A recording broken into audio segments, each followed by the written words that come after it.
So, turning setters into closers, the age old question that every single high ticket coaching business owner probably has. And now, when it comes to turning setters into closers, is it even possible? What does that process look like? And should you even be doing that at your specific stage of business? That's exactly what you're going to find out in today's video. If you guys don't know who I am, my name is Bhargav Vidula. I'm the co CEO here at Klein Evolve. We're a growth partner agency that actually partners up with our high ticket coaching business partners to help them scale up to 100K a month in terms of revenue. We usually start working with coaching companies at that 30 to 50K a month mark and then help them scale north of seven figures a year. So when you're at this stage of business, you're wearing a lot of different hats, right? You're probably doing or some form of organic marketing, content marketing, either potentially outbound, depending on your acquisition source, or either running your ads. Depending on your team structure, you might have a setter, and you're definitely you might be taking all the sales calls, and depending on how depending on how committed you are, I've seen business owners even be their own CSMs at this stage. So, with that being said, I get this question from our clients a lot, which is, can I turn a setter into a closer? And to give a very short answer, yes, you can turn setters into closers, but there's a specific process that you want to walk through and go through in order to make sure that transition happens seamlessly and it doesn't affect business profitability. So the main thing here is that you really want to keep your best players on the field at all costs, because the last thing that we're trying to do is give that setter a promotion into a closer and not have them hit KPI. Because at the end of the day, then you lost the setter that was hitting KPI and now isn't hitting their KPI as a closer. And then secondly, you do want to recognize and reward potential. So with any single A player that you have within your coaching business, you want to reward potential and show them that there's a growth pathway, or else they're going to leave for another competitor where they see other growth opportunities for learning new skills or making more money. So on top of this, we're really looking to foster a culture of growth and opportunity, so they understand that, okay, within your coaching business, they have a lot of potential to upskill themselves, make a lot more money, and their vision fits into your long-term vision in terms of as a CEO and where the coaching business is headed. So, in full transparency, not all setters are cut out to be closers. A lot of people excel at appointment setting, but they lack kind of the closing DNA that's needed to actually seal high ticket deals. And for these types of setters, honestly, you'll know, because when it comes to like the DNA of a closer, right? You really want someone that's direct, hungry, not afraid of rejection, and is willing to put themselves out there all day, every day.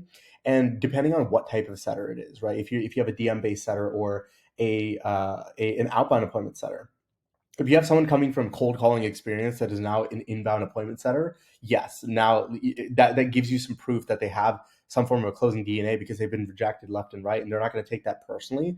And then furthermore, if they understand how to shift conversation dynamics in order to isolate root problems, you can steer that conversation back into a close depending on your skill set as a closer. So at the end of the day, like this situation of turning setters into closers really arises in two main situations. Number one, the setter asks for a promotion into being into getting into a closing position, or number two, you as the founder CEO are kind of getting burned out in that sales role. You're probably taking 3 to 4 sales calls a day, and over a span of 3, 6, 9 months, it feels like your high ticket coaching business is honestly turned into a call center, because you're taking sales calls back to back, and then you might have coaching calls, you have team calls, and next thing you know, all your whole day is just filled with back to back meetings, and you feel like yes, the business is making money, but I mean, which part of your day is being carved out for those maker activities that allows you to work on the business activities, such as systems building, team building, recruiting, talent acquisition, that's actually going to move the business forward.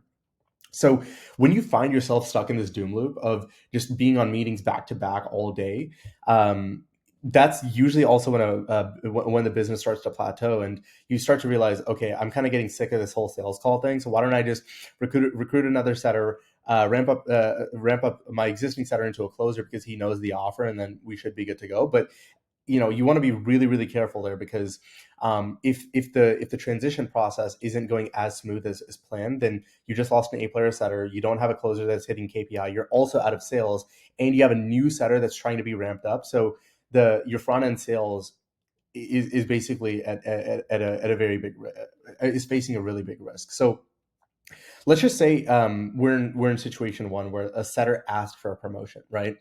We want to understand what their long-term vision is and figure out what they're actually looking for. Are they looking for a pay raise? Are they looking for an opportunity to increase their skill gap, or sorry, close the skill gap and increase their skill sets within the company? So once you clarify what they're actually looking for, maybe looking at adjacent roles within the company, such as a setting team leader and even an application grading manager, or even or a setter manager, might be a better alternative, where they're still in the trenches, but they have that feeling of ownership where they're making an impact within the organization. But let's just say they have that closing DNA, right?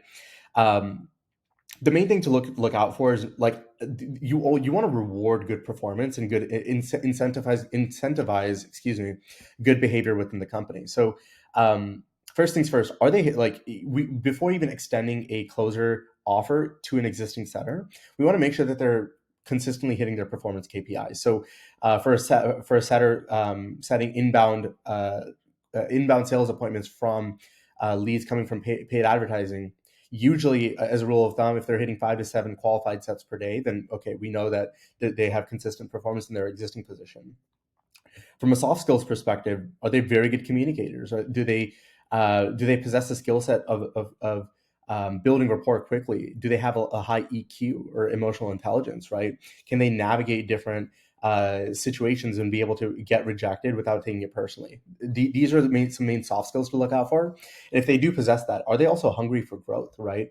Have they themselves expressed the desire? Are we kind of, as the business owner, trying to push people into roles that they shouldn't be in just to get out of some short-term discomfort where the business is currently at?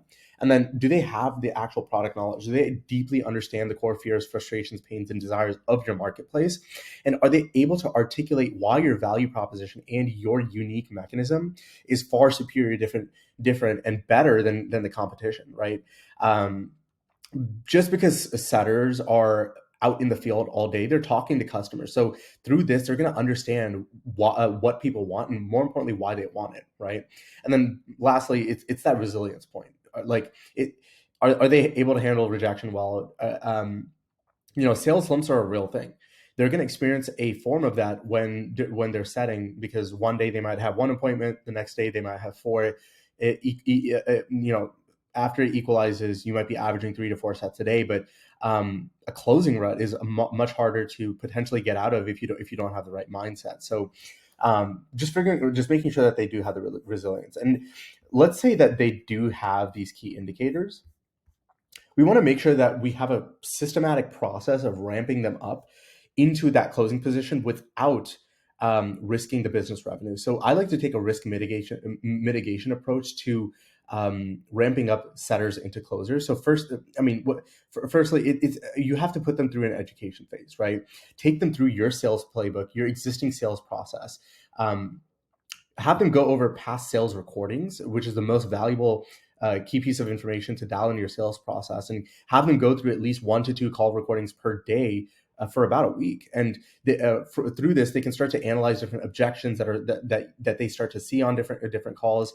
They can see different closing strategies that you're using on these sales calls, and then furthermore, have different role playing sessions, and have one person take the stance of a prospect, and have the setter play the role of the closer, and give them really, really tough objections that you actually see on sales calls, and don't play it easy on them, because as Sun Tzu says, the war is won even before it starts, because the one who's prepared is most likely to win. So as soon as that setter has the most amount of preparation, I like to go into what's called a shadowing phase. So I actually have the setter shadow the CEO on at least like 1 to 3 sales calls per week. And you want to frame the setter as an executive assistant to the CEO. So that way the prospect isn't like, why is this third guy just on the sales call or on this call, just like listening to us, right? And what you also can do is, as the setter is kind of being a fly on the wall and listening into your sales calls, you can have them take notes, make post call debriefs, take objective notes of what went wrong, what could have been done better, and they can also start learning your back end like technical processes. So as a closer, how do you send contracts, right? If you use Panadoc, okay, this is the agreement to send. This is how to send it. This is all the back end automations that need to fire. This is what the follow up process looks like in order to ensure that the deal is closed. So to wrap things, Loom pause for a second. So to wrap things back into full circle, they start to understand your back end sales processes. So that way, like they're not completely out they're not super confused when it comes time to actually closing the deal. Once their first close comes, right, they're very much prepared. And then furthermore, in about like 1 or 2 weeks of them observing you on 1 to 3 sales calls, I like to use what's called the pass the baton method, which is you gradually increase the setter's participation within the sales call. So maybe you let the setter do the intro slash discovery section of the sales call, and then you move, and then you take back the after the discovery, when you find their desired situation, and uncover what challenges and obstacles that they're facing, maybe you take that on, right?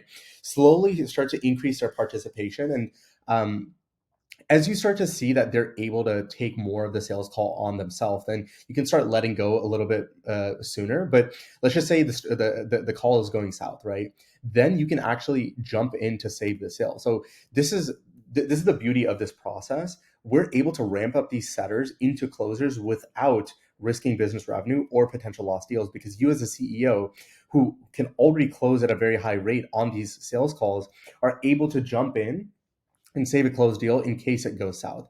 Plus, is a really big learning lesson and opportunity for a closer to get ramped up.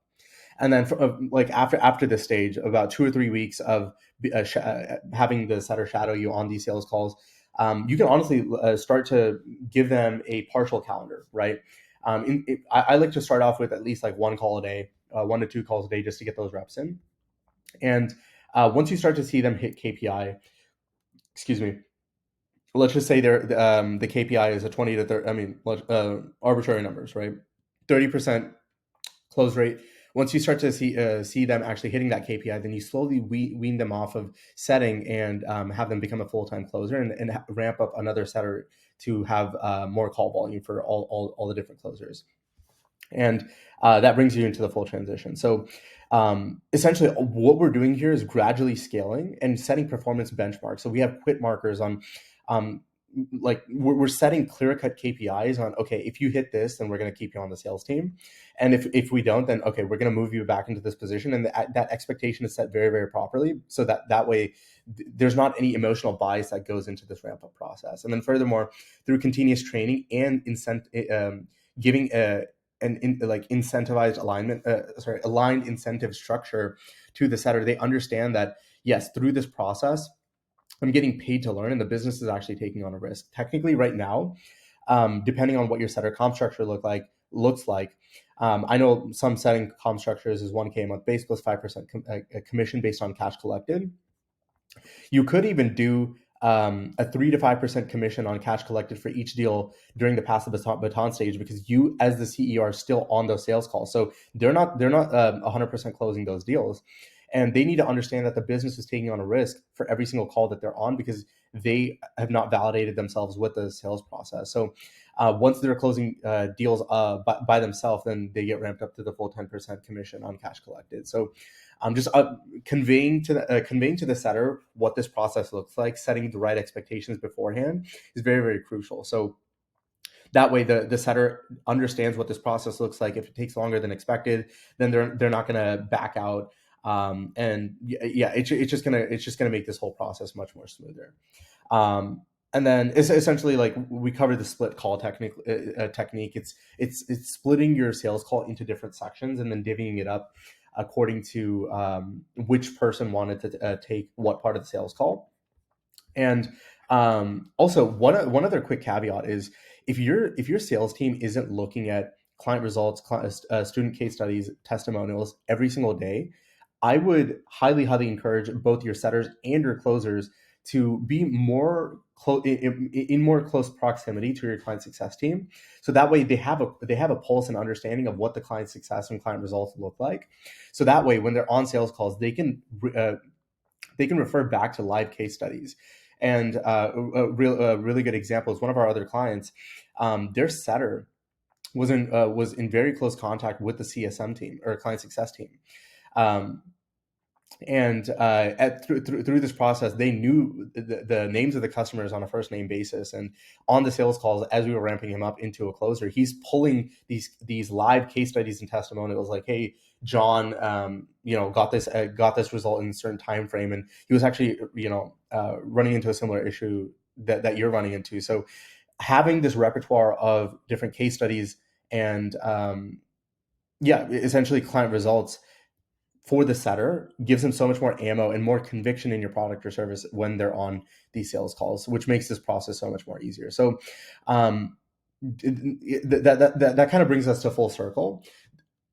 To wrap things up, so to answer the main question, can setters be turned into closers? Yes. It's just you want to follow a very strategic process to mitigate the risk that the business incurs when you do ramp up a setter to a closer. And once the setter is ramped up to a closer, you want to make sure that you ramp up another setter to handle the increased need for a call volume. Furthermore, you want to make sure that your lead flow also gets increased, so your sales team has enough appointments on the calendar. So um, I hope this whole process made sense for you guys. If there's any further questions that you had, feel free to leave them in the comment section of this YouTube video. And if you'd like our help in terms of ramping up your setters into closers, or if you needed setters or closers, or even needed to ramp up lead flow and call volume for your high ticket coaching business, check out the link below to view clientevolve.com and book a call to work with us. See if at the end of the day, it's more of a game plan session where we can dive right into your business and see what the main constraints are. And by the end of the call, we can figure out what the main issues that are actually holding you back from scaling to 100K a month and beyond are in your business. And at the end of the day, we'll just hook you up with different resources. And if it makes sense to partner up together, then we'll share more details about that. But other than that, feel free to leave any feedback or any questions that you had in the comment section, and we'll get right back to you. So hope you guys have a great day.